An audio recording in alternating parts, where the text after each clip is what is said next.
So, magandang araw. So, gagawa lang ako ng topic kung ano-ano na lang pumasok sa utak ko. Kasi, di ba, yung, yung utak ko naman kung ano-anong information pumapasok eh. Base sa na-oobserbahan ko. Observant kasi ako na tao eh, kahit nung bata pa. So, siguro magandang topic na lang ay ano bang pinakamagandang strategy sa buhay? Naisip ko lang to eh. Yung, 'di ba sinasabi ko sa channel na to, yung ambol laging nasa babae. Ibig sabihin nun ay parang be like water kay Bruce Lee yun, 'di ba? Be like water. Kahit anumang gusto mo sa buhay, ang gagawin mo is ititest mo. So, wari may gusto kang babae, 'di ba looks naman talaga. Gagawin mo yung pinaka best mo. Maging presentable at malinis. Yun lang naman talaga dapat mong gawin eh. Wala kang dapat gawin na bumili ng mamahalin. Kahit pa fake yung mga damit mo. Basta mukha kang presentable at malinis. Okay na yun. Kasi hindi lang naman para sa babae yan. Para rin yan sa pakikitungo sa tao. Kumbaga, kung iisipin mo, yung manipulation is araw-araw siya nangyayari. So, ito yung epiphany phase ko na parang araw-araw siya nangyayari, hindi lang natin napapansin. Paglabas mo pa lang ng bahay or ng kwarto mo, meron na manipulation. Kada interaction mo ng tao, may manipulation. Lalo na yung mga nagtatanong. The fact na may nag-reach out sa'yo, yun, unang sign pa lang nun, manipulation na yun. Kasi lumapit siya eh. Yun yung lagi kong iniisip eh. Once kasi, hanggat maaari, minimalist kasi ako. So, masaya na ako sa mga kung anong meron ako. Kagaya ng makuha ko lang yung mga healthy na pagkain, nakakapag-exercise ako. May cellphone ako na mabilis-bilis, tsaka may entertainment ako, music. Okay na ako dun. So, pagka may tao na lumapit sa akin, una kong naiisip, ano kailangan nito? Yun agad. Promise, 100% yan. Psychology 101 yan. Once na may lumapit sa'yo, may kailangan yung tao na yun. Bakit kanya ni-reach out? Tapos pag binabati ka, pagmulat na kasi yung mata mo sa ganito, obvious na yung pagmamanipula eh. So, yun, malaking parte yung looks talaga sa perception ng tao. Minsan nga, may binibili kang bagay, hindi mo alam bakit mo siya binibili dahil na-attract ka lang. Usually, babae yan. Bumibili sila ng bag, shoes, damit na hindi naman nila nagagamit kasi na-attract sila or gusto lang nilang na magmukhang maganda. So usually, bakit bumibili yung mga tao ng golden retriever, mga cute na aso? So yung looks talaga pang araw-araw siya. Parte siya ng manipulation. The more na presentable at may itsura ka, is magagamit mo siya sa advantage mo talaga. Mas mabilis kang makamanipulate kaysa dun sa mga normie or below average. Yun yung napansin ko kasi pagka walang itsura, kumari lalaki na salesman, below average yung itsura, nag-aalok sa'yo ng mga kung ano-anong gamit. Unang tingin mo pa lang doon sa tao, parang repulsive na, di ba? So, hindi ka mapapabili. Tapos minsan, hindi mo na kinakausap. Tumatalikod ka na lang. Kasi nga, ayaw mo masayang yung oras mo. Ibig sabihin, hindi ka interested. So, ganun din sa perception ng babae. Di ba nga sa dating app is 80% ng lalaki ay deemed unattractive. So, unattractive talaga karamihan ng lalaki, which is totoo din naman. Pero, ang flip side nun is, nagtingin din naman ako sa dating app. Sa pagiging judgmental ko, 80% din ng babae unattractive. Yan din yung paningin ko, promise. Sila lang talaga may kapangyarihan kasi sa sila may gatekeeper ng sex. Tapos silang nag-hold ng condition sa relasyon. Kaya sila may kapangyarihan. Kung hindi pumayag yung babae, is walang relasyon na mangyayari. Kahit anong ligaw-ligaw mo pa dyan, kahit anong bigay-bigay mo dyan, push and pull, mga ka-bullshit na game, wala talagang game. Kasi ang babae ang game eh. Siya yung game mismo. Kung papayag siya, dun lang magkakaroon ng relasyon. Briefholtz law, diba? Yan nga yung sinasabi ko. Sa Briefholtz law is babae ang nagdidikta ng kondisyon sa mating sa animal kingdom or relasyon. So, yun lang yun. Yung nito lately, inaaral ko na yung mga, yung mga manipulation. Araw-araw talaga siya nangyayari. Miski hindi intention ng tao na manipulate. Subconsciously, manipulation na rin tawag doon. Kasi, kagaya niyan, nung pera, isa rin yan sa manipulation. Papel lang naman yan, di ba? Pero maraming tao naniniwala dyan. Diba? Tsaka makapangyarihan pera. Kung iisipin mo, manipulation din yan eh. Biruin mo. Ang nag-imbento ng pera is yung powers that be. So, yung gobyerno. Lahat ng mga tao dyan, tsaka yung mga pera nila is galing lang naman sa piniprint lang, paulit-ulit. So, hindi na uubos pera. Kaya nga yung inflation, hindi ako naniniwala sa inflation. Gawa-gawa lang yan ng gobyerno eh. Hindi ako naniniwala dyan talaga kasi nakikita ko na yan na parang ini-steer lang yung perception na tao. Kaya pala mahal yung produkto dahil ang nagdidikta niyan ay yung may hawak ng posisyon. Siyempre, pag nasa posisyon ka, ikaw pwede magdikta ng kahit ano. Yung inflation, bullshit yan. Hindi ako naniniwala dyan. Sasabihin, tapos yung inflation, ginawa lang nila yan dahil sa supply and demand daw, di ba? Yun yung kabullshitan, di ba? So, yun. So, sumegway ako doon kasi alam mo naman yung utak natin kung daming information na kung ano-anong pumapasok. Hindi naman ako matalino. So, yun. So, alam nyo na, kabullshitan yan. Kung sino yung may kapangyarihan. Kaya nga, di ba maraming nagbabasa ng 48 Laws of Power. 1.2 million. So, 1.2 million nakabasa nung 48 Laws of Power. Pero ang pinakahuli doon is be like water. Dito na papasok yung ang ball laging nasa babae. Or kung hindi man sa babae, ang ball laging nasa customer mo. 'Di ba? Kung ano yung gusto mo sa buhay, pwede mo to ma-apply sa buhay mo pang araw-araw.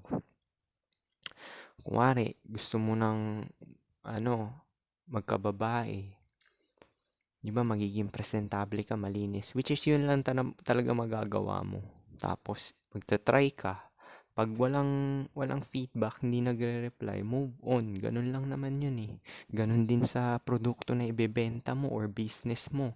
May trial phase kasi yan eh. Itatry mo siya, tapos i-assess mo. Kukumputin mo yung mga kung even lang balik. Or may sobra pa. Isasama mo na doon yung pasweldo mo sa mga tao. Kaya, sa akin kasi masyadong komplikado yung business, tsaka kukuha yan ng oras ng sobra pa sa 8 oras. Kaya, mas pinili ko mang-empleo sa abroad kasi may business kami na taxi, yung kuya ko. So medyo masakit siya sa ulo at may gabi, tatawag, nasiraan, mga ganyan. So sabi ko, hindi ko gusto yung ganyan. Mas maganda pa mang-empleo na lang ako kaysa mag-business pa ako ng ganyan. So which is nagamit ko rin naman, kagaya niya mga profession. May reason kung bakit mahal yung mga profession na may mga lisensya.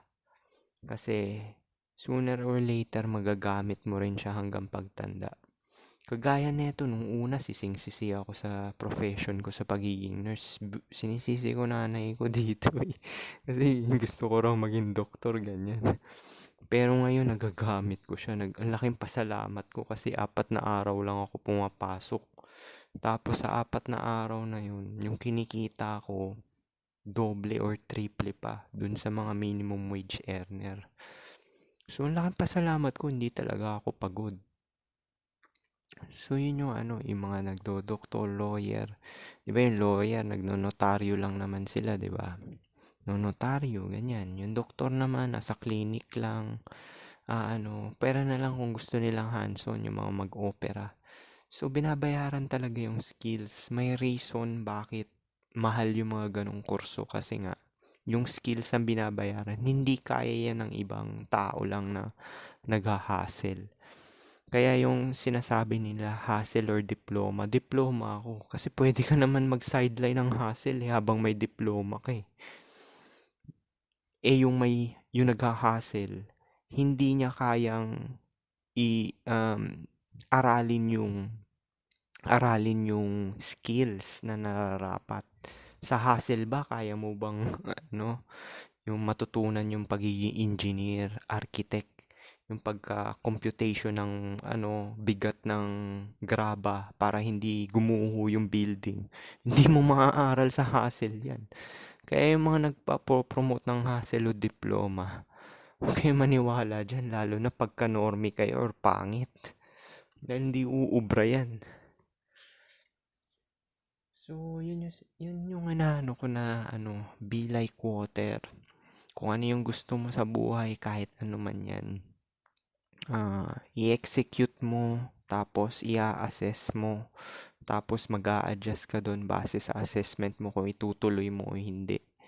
Ang ball laging nasa babae, ang ball laging nasa customer, ang ball laging nasa goals mo.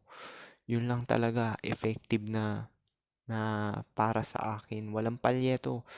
Hindi ka rin mamamanipulate ng tao kung ganito ka, parang flexible ka. Parang, kasi kung minamanipulate ka na, tapos sabay, may gut instinct ka nun eh, na, teka, parang o di mag-a-adjust ka na. Pero na lang kung wala ka talagang alam na minamanipulate ka na. Kaya nga ito lately, ang inaano ko yung pangontra sa manipulation kasi nagtatrabaho ko sa sa, 'di ba nagtatrabaho ko empleyado. So, manonood ako nito ngayon. Hanggang season 3 yan eh, yung Classroom of the Elites. So, yung 48 Laws of Power, yung shortcut niyan, 30 minutes audio, pinakinggan ko na lahat. So, na-absorb ko na lahat yan. Tapos, everyday din, magbabasa ako ng 1 hour everyday. Tapos, sa trabaho, magiging particular ako sa mga tao. Babasahin ko yung mata nila, yung lips nila, yung gesture nila, yung proximity nila, ang gaano sila kalapit sa akin. Tapos yung mga reaction nila sa mga ginagawa ko. So, ganun lang mag-manipulate ng tao. Isa pa palang effective na manipulation kaya ako nagkakababae is hindi ako masyadong uhaw. Kasi yung parang mentality ko, kung ayaw mo sa akin, okay lang naman. Ayaw ko rin sa'yo. Move on na lang. Kaya effective talaga yung ang ball ay nasa babae, ang ball nasa customer. Tapos, pagka naging kayo na, iba pa yun. Swerte mo na kung mapatagal mo ng 6 na taon, which is isang beses lang nangyari sa akin. Etong ka-LDR ko, 1 year lang tumagal eh. dinispatch ako kasi nagiging rude na. Yung ka-FWB ko, 3 months lang. Yung dati, 33 ako, yung mataba. 3 months lang din. So, wala talagang tumatagal sa akin. Isa lang, 6 years lang. Kasi sa bagay, pareho kaming nursing. Tapos, yung pareho kami ng IQ. Kasi sa profession na ganyan, iba rin talaga pagka yung may pinag-aralan yung tao. Kasi parang mabilis siya maka-understand. Kaya siya yung nagtagal na sa relasyon na babae sa akin. Kasi nga, nakakaintindi siya. Kasi nga, may pinag-aralan eh. Pero hindi ko gine-generalize. Pero mostly, may role din yung pinag-aralan. Kasi, paano mo malalaman yung tama at mali? Paano mo malalaman ang strategy kung hindi ka naman nag-aaral? Sabi nila, hustle, trial. Alam mo, mas maiging mag-aral kasi base na yan sa experience nung tao na yun, nakuha mo lang siya within 30 minutes. Kagaya nitong pakikinig ng video ko. Experience ko to from bata ako hanggang 37, binigay ko sa inyo ng 30 minutes or 20 minutes. 'Di ba napakadali? Napakadali, hindi yung puro experience nyo na i-experiencein mo pa. At least ito, sinabi ko na sa inyo yung cheat code na ang ball laging nasa babae, ang ball lagi nasa customer. Never ka ma-manipulate nito. Kay Bruce Lee, ito rin yun eh. Ito rin yun. Be like water.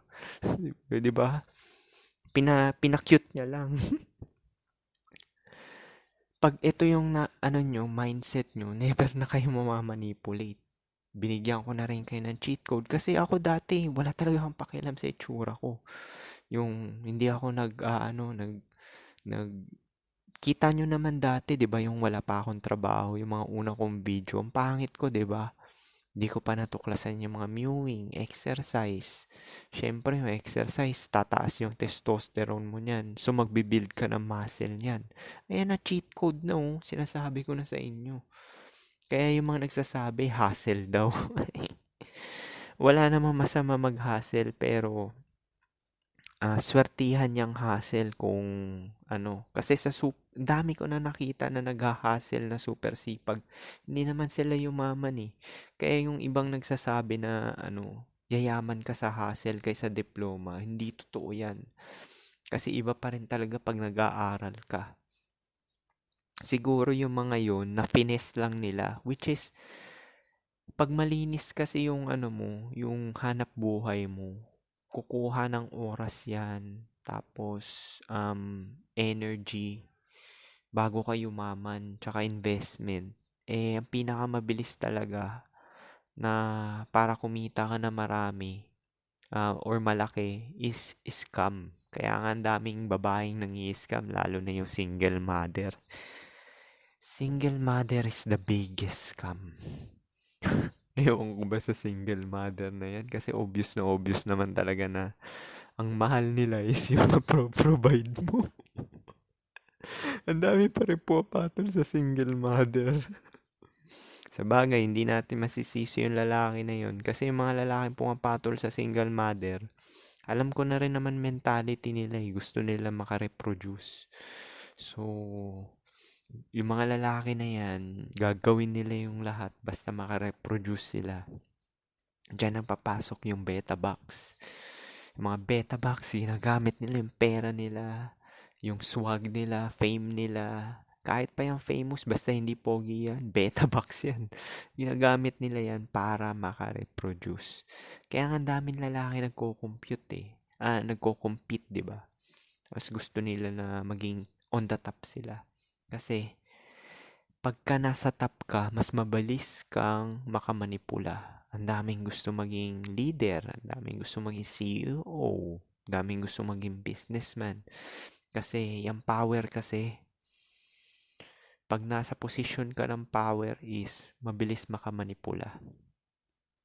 Kaya maraming gustong i-attain na maging makapangyarihan. Pero, sa akin naman,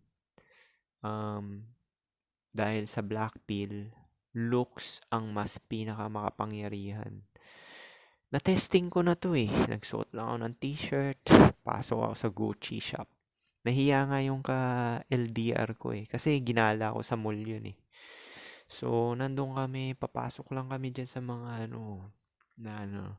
entertain ka or walang pakialam. Hindi ka nila parang uusisain. Kasi alam ko naman na yung itsura ko talaga may kapangyarihan eh. Pumasok ako sa mga Gucci shop, kung anong Coach, mga ganyan. Hindi naman ako bibili dahil wala naman akong pera. Pero yung tingin ng tao sa mukha talaga.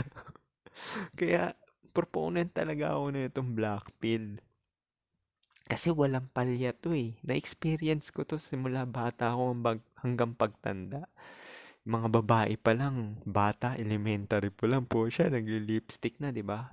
Tapos naka-sleeveless, tapos sabay nag-exercise na rin ngayon yung mga babae para gumanda yung katawan nila. Hindi sila tumaba, maging sexy sila kahit na 30 para marketable. Okay, yun nga yung kapangyarihan na malaking percentage din yan talagang looks eh.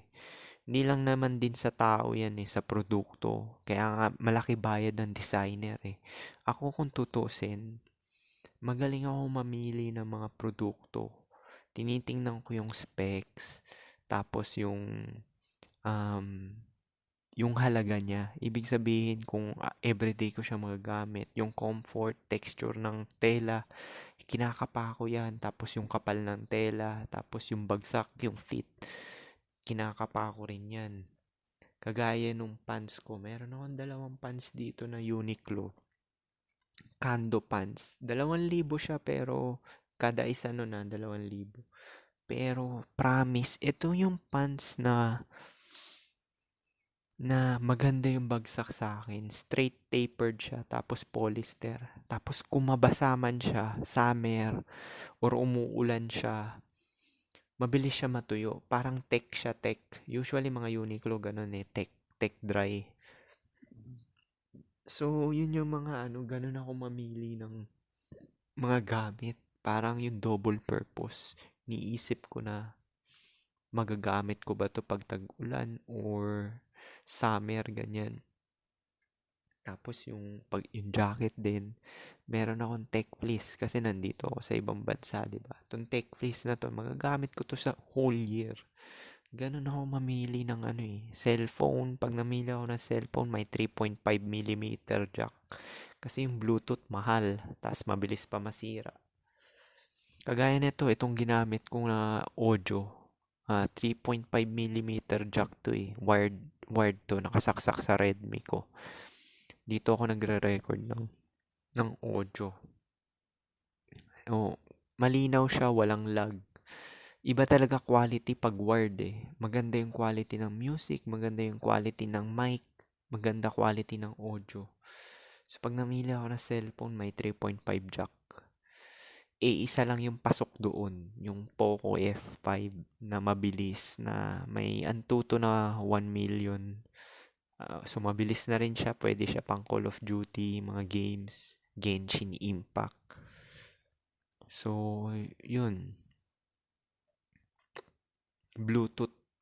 Sa Bluetooth headphones naman may 5.3. Basta yung pinaka-latest na Bluetooth 5.3. Kasi yan yung less yung lag.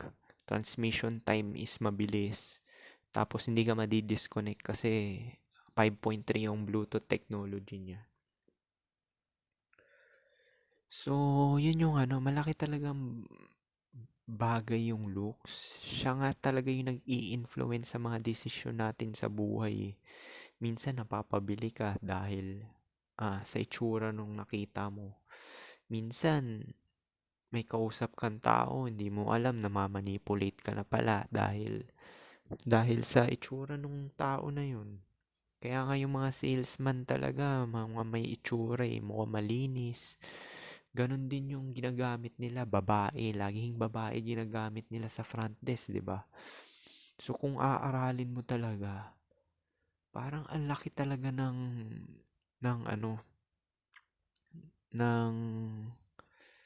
Ang laki talaga ng ano ng looks. Looks talaga parang nagdidikta lahat sa lahat. Sa pagbili mo ng mga gamit, sa mga desisyon mo sa buhay.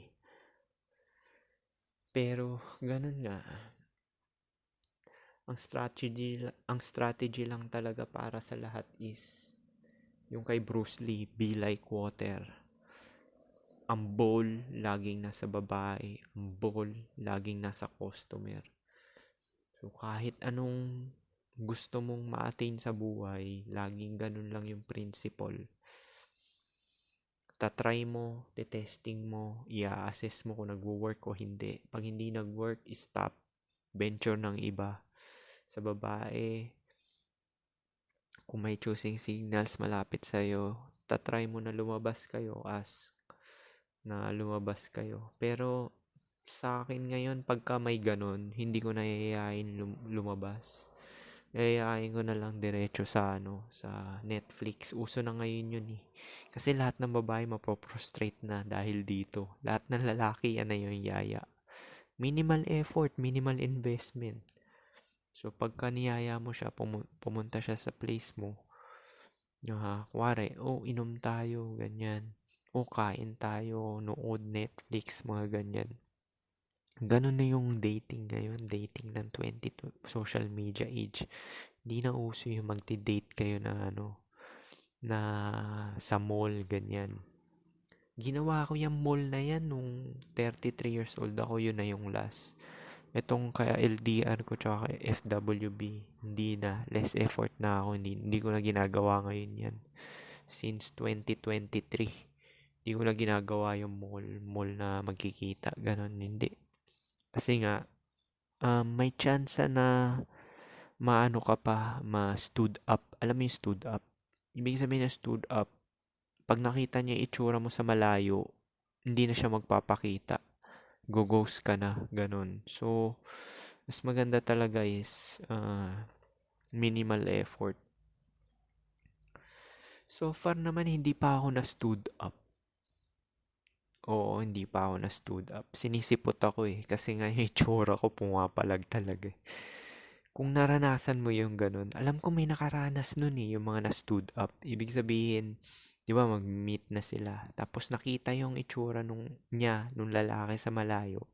Hindi na siya sinipot. Ginawa rin ng mama ko yun eh, nakikipag-meet up siya dati. Pag nakita niya na malayo, magsisinungaling yung mga babae. Sabi niya, dito ako sa lugar na to. Tapos pag pumunta ka doon, wala siya. Pero nandun siya sa gilid or nasa malayo. Tapos pag sinabi mo yung kulay ng damit mo, makikita niya yung mukha mo. Tapos hindi pasado sa itsura. Hindi ka, uuwi na siya. O mag-iikot-ikot na. Hindi ka na niya, hindi ka na niya imimit. So, yun yung stood up. So, hindi na uso ngayon yan. Ang uso ngayon is diretso na sa bahay. Yung strategy na ginawa ko, minimal effort, minimal investment. Biruin mo, Red Horse lang yung inano ko dun sa ka-LDR ko. Na 3 months rin kami nun eh, bago ako pumunta dito. Tapos, nito nga last week, birinay ko na siya kasi nga disrespectful na eh. May strike din naman kasi ako eh. So, kaya yun, itong week na to papanoorin ko yung yung Classroom of Elites, of the Elites. Anime siya eh, kung paano magbasa ng mga kilos ng tao. Which is, alam ko naman yan dahil nasa healthcare industry ako eh. Ang bilis lang talaga mamanipulate ng tao eh. Isa pang alas ko is, mukha akong inosente, tapos pinapanindigan ko yung looks ko rin. Na kunwari, wala ako ganong, alam mo yung parang vulnerable. Yung wala ako ganong alam, ganon. Tapos, ikikip mo sila na hanging, tapos pag niyaya ka nila, Christmas party, 2 Christmas party, hindi ko pinuntahan eh. So, yung isang Pilipina nagka-interest sa akin kasi nga, hindi ako pumunta sa Christmas party. Hindi sa nagpa-create ako ng mystery. Kasi, alam mo na, pag single ka, medyo mau-OP ka talaga eh. Alam ko na yung senaryo, napipicture out ko na eh. Dahil may mga pamilya at anak na yung mga nandoon. So parang sabi ko, never mind, wala akong mapapala dito. Promise, napaka-selfish ko talaga. Pag wala talaga akong mapapala, hindi talaga ako nag-e-engage. Lalo na pag sa babae, kung hindi ako binigyan ng SEX. Kasi yun yung parameter ko na gusto ko eh. Pag di mo binigay sa akin yan, promise, alis na ako. Bahala ka dyan. Hindi ako maghahabol. Kasi tingin ko lang naman sa kanila, produkto eh. Promise, lahat ng tao, ganun din dapat tingin nyo sa lahat ng tao. Yung katawan ng tao, material yan, di ba? Yung flesh material yan. Produkto lang din yan. Actually, lahat tayo produkto lang tayo. May expiration date nga tayo eh. Mamamatay din tayo eh. So, ganun lang talaga kung ano yung makukuha mo sa tao.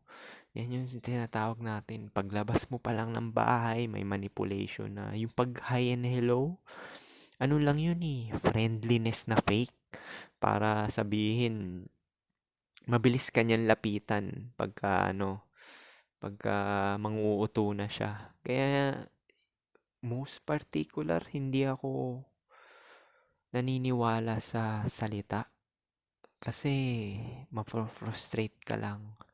Ang dapat mong basahin is yung kilos ng tao. Kaya sa unang mga videos ko 1 year ago, sinabi ko, lahat ng babae sinungaling. Generalize na natin, lahat ng tao sinungaling. Tapos, ang babasahin mo na lang is yung kilos nila. Which is yun talaga yung pinaka mas reliable at credible. Yung kilos ng tao. Either babae man yan, lalaki man yan. Tapos, wag mo na i-tolerate. Lalo na pag tumatanda ka na, maliit na yung oras mo sa kabulshitan eh. So, parang hindi mo na tinotolerate yung ganyan. So, pagka ayaw, or naglalaro ng mind games, cut na. Ganun din sa kaibigan. Kuwari, ang kaibigan, isa pa yan, yung kaibigan. Kaya wala rin ako ganong kaibigan kasi mostly naman ng mga kaibigan. Nandyan lang naman yan dahil, alam mo na, may kailangan, tsaka may mapapala, tsaka for entertainment. Pero kung magkasubukan na ikaw na yung down, wala na yung mga yan. Kaya the best talaga is, kaibigan mo lang pera. Pera lang yung kaibigan mo kasi ang dami mo magagawa sa pera eh. Kaya nga maraming gustong pumera kasi ginagamit nila yan eh, para sa pakay nila eh. Tawag dun bribe. Kuwari, yung babae, di ba yung babae, mga prostitute, parang bribe na rin yun eh. O, pag nagbe-beta box ka sa asawa mo, sa karelasyon mo, ikaw lagi taya, beta box din yun, bribe din tawag dun eh. Para magstay yung babae sa'yo, binabayaran mo. So, yung relasyon is parang prostitute, hindi naiiba. So, yung mga kasal dyan, kayong mga lalaki na kasal, prostitute yung kasama nyo. Medyo malupit siya tsaka harsh yung word ko doon, pero yun yung reality. Prostitute yung mga naging karelasyon nyo na babae. Kasi kaya naman yan dahil sa mapapala sa'yo. So, paano? Yun lang siguro. Marami kayong matututunan dito dahil dahil yung 37 years old na yung pinapakinggan nyo. Tapos, iba-iba pa yung mga na-experience ko. Kaya yung sinasabi nila na mag-hustle, tapos yung kumuha ka na lang ng experience, dun mo malalaman. Nako, kaya mas maganda talaga mag-aral kayo, mag-seek kayo ng knowledge. Kagaya nito mga ganitong channel. Kasi ito yung cheat code. Parang present ko na sa inyo yung 37 years na experience ko in 20 minutes. Napakadali, di ba? Marami to matuto. Alam mo, pag namatay ako, yung channel, kung hindi to i-take down ng YouTube, marami matutulungan to na tao eh, promise. Kasi ako rin, nito lang lately, doon ko na observe talaga ng gaano talaga kapangyarihan talaga yung new looks pagpapanipula eh. Lalo na sa babae. Kaya nga sa dating app, 'di ba? 80% ng babae ang sinaswipe right lang nila yung 20% or 10% na lalaki. Doon pa lang na manipulate na sila eh dahil sa itsura eh. 'Di ba? Hindi ba manipulation 'yun? Lahat dito saan kayo tumingin, punong-puno ng manipulation. So, paano? Yun lang siguro. 35 minutes. Peace.